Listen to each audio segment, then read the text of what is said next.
I think there is a lot of value in looking back at your year, figuring out what you didn't like about the year. That's really important. Figuring out what you loved about the year and using that information to plan your year going forward. Even if all you do is go through a set of the questions like the ones that I talk about in this video, like that is it. It will still make a big difference on how your 2020 goes. So in this video, I want to talk through my end of year life audit. So basically this is just like a big evaluation of how my 2019 went, things that I want to change, decisions that I want to make going forward. I feel like these videos are just like an intense 6-monthly life update. I just like put it all out there. If you are on a 2020 reset binge and you're looking for videos to get you inspired and motivated for the new year, there are going to be so many of them coming up on my channel. So make sure to hit the subscribe button if you haven't already so that you can keep up with all of the 2020 content that's going to be coming your way. But I wanted to dive into the sort of questions that I usually go through, that I went through in my mid-year life audit, kicking off with what have been your wins for the year. So I feel like it's a really good idea to kick off most review reflection processes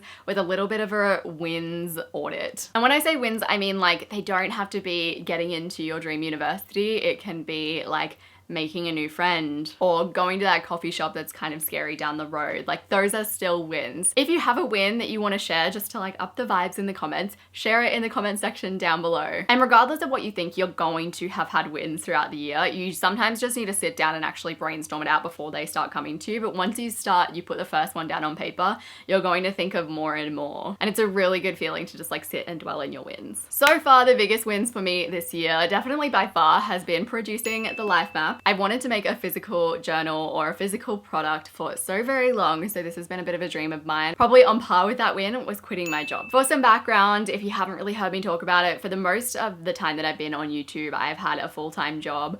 At the end of last year, I went part-time, so I was working 3 days a week and doing 2 days of YouTube. And in about September, it was like a little early birthday present to myself. I handed in my 4 weeks notice. My job was amazing. Like I worked with amazing people. I learned so much. I was really lucky to have gotten the opportunity to work in the job that I worked in. But it hit a point, and I think you hit a point in every career that you work in where you're just like, I don't feel challenged anymore. There wasn't really any steps forward to take. Content creation is like, without a doubt, it's my thing. I love creating videos. I love creating worksheets. I like writing a lot, even though I don't really use that much. I love creating tools like the life map. These are the things that I know will have an impact on people. I definitely wasn't planning on leaving my job quite so soon. I was thinking of leaving it more at the end of the year or maybe even early next year, but it sort of just hit a point where I was like, okay, it's time. I had some big weeks. I had some big projects coming up. I had the live map that I wanted to launch, and I was like, I actually don't know how I'm going to do this if I'm working 3 days a week.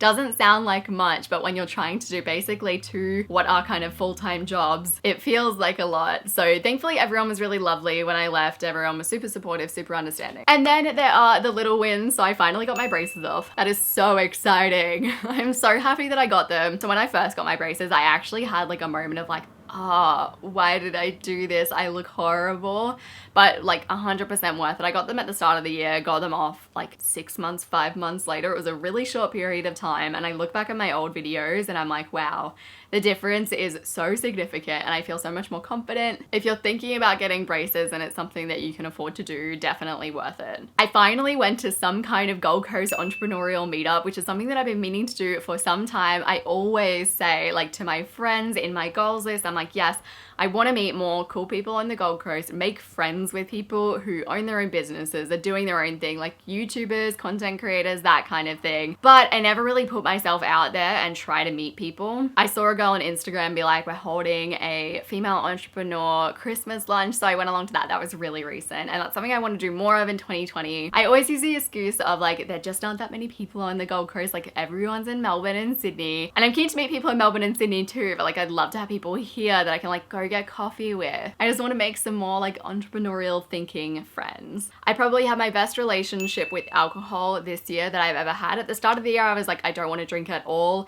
I came to my sister's wedding and I did have a few drinks. And then from there, I've kind of like had a few drinks on occasion, but it's been very much like 1 drink here, 2 drinks there. And I had 1 night out when I left my job. But a night out for me is like we were home by 11 p.m. So yeah, it's definitely been my healthiest year when it comes to alcohol. If you've followed my journey for a little while, you'll know that I've done a year without drinking and then I went back to it and it didn't go well. Like it's been a bit of a journey. Also at the start of the year, I talked about purchasing more ethically and I feel like I have done really well with that. Depending on what you're your standards are.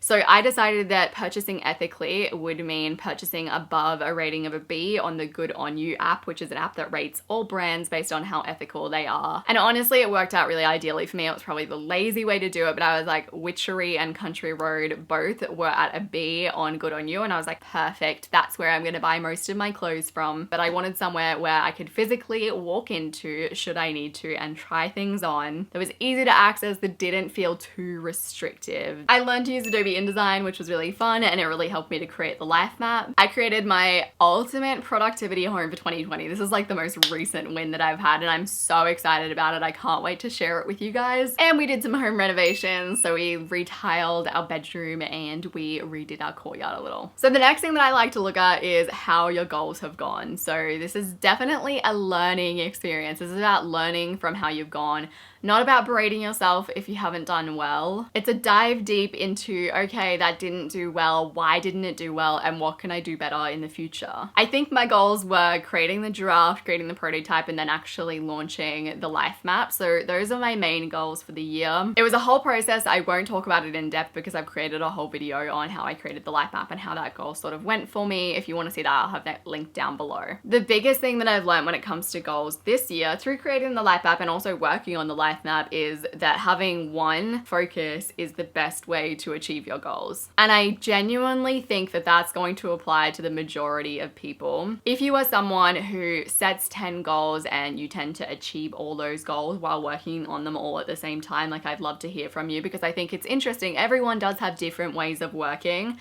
But I truly think that having one specific focus, have other little like mini small goals on the side, which is the whole system of the life map, is the way to go when it comes to goals. By all means, set 20 goals that you want to achieve, but work on them one at a time. Overall, I'm really stoked with how my goals went. I feel like I've had more focus and clarity by actually using my own system of goal setting this year than I probably ever had with goal setting. So in any reflection process, it's good to talk about what's working, your wins, but also what you want to change and what you want to do moving forward. You're always going to have problems. You're always going to have things that you're struggling with. The important thing is to acknowledge them and figure out what decisions you're going to make things better going forward. So for me, one of the big things that I want to change moving forward is how much help I have in my life. So right now I have my partner editing my videos, which is amazing. That's been like a literal life changer. So much stress has been taken off of me. And I also have my amazing mum who is my semi-bookkeeper / customer service person at the moment. She's just amazing. But I know that I'm going to need to grow to have someone that's sort of by my side in 2020. Someone that I can work with face to face, I can meet up with, would be amazing. I'm not looking at hiring someone straight away by any means, but definitely in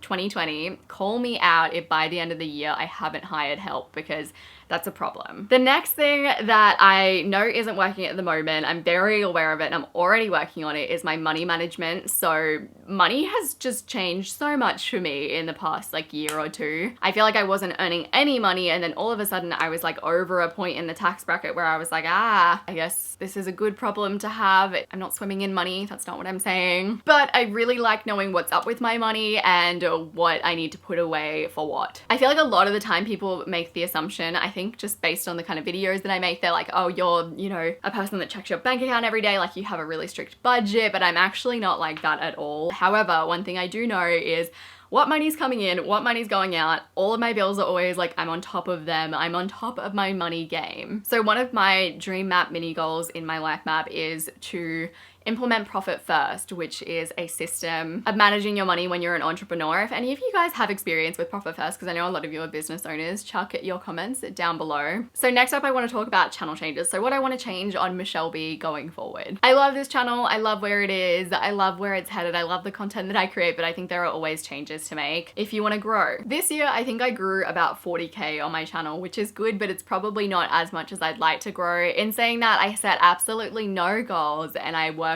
really zero towards growing this channel in 2019 because I was working fully on my product.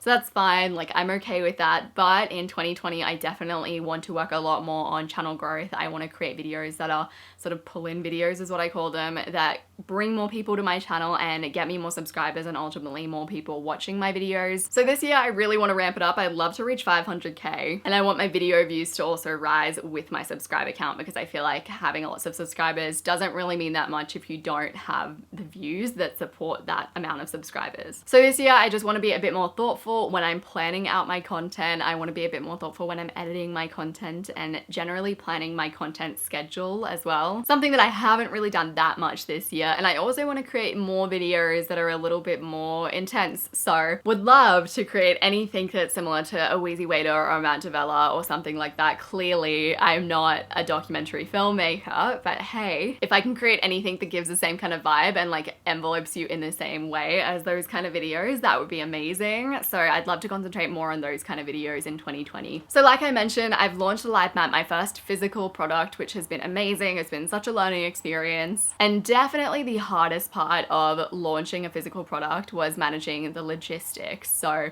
things like storage, packing, shipping, that type of thing. I have an international audience. The product was created in Australia, and most of my subscribers are actually in the United States, which is interesting. Australia is a pretty small place, so I don't know, that could be why. The sales still did great despite the fact that shipping from Australia to pretty much anywhere, it gets expensive, especially for a small business. But I think that logistically in the future things need to change a little bit. So what I want to experiment with is probably getting the product created in the United States, because shipping will be cheaper to anywhere from the United States. And when it comes to shipping and packing, so me and my partner have been actually shipping and packing all of these ourselves. We did get in touch with some 3PLs at first, but then we were like, most of them basically said you should really ship your own stuff first so that you can get an understanding of how it all works before you move to a 3PL. Plus you kind of need the statistics to say, hey, we can make sales in order for a 3PL to have your product, because if you don't have that, then they won't want to take on your product. So that's something I'm definitely going to be exploring in 2020. Expect a lot of changes when it comes to physical products. I really want to dive deep into that world. It's been a long time since I've been as excited about something as I was about the Life Map, as I am about the Life Map, and I want to just expand that and grow that. I have a really big vision for where I want the e-commerce side of muchelleb to go, and I want to make things more accessible for you guys. In my ideal world, I would have like a warehouse in the UK,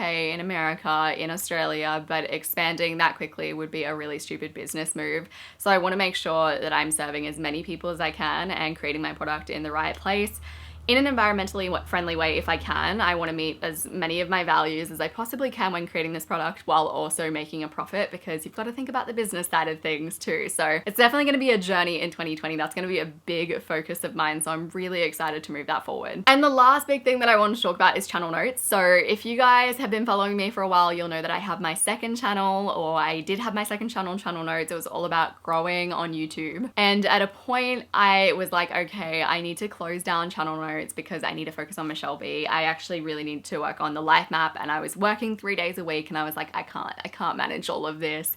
So I shut down channel notes and I was like, I'm gonna go on a hiatus until March next year.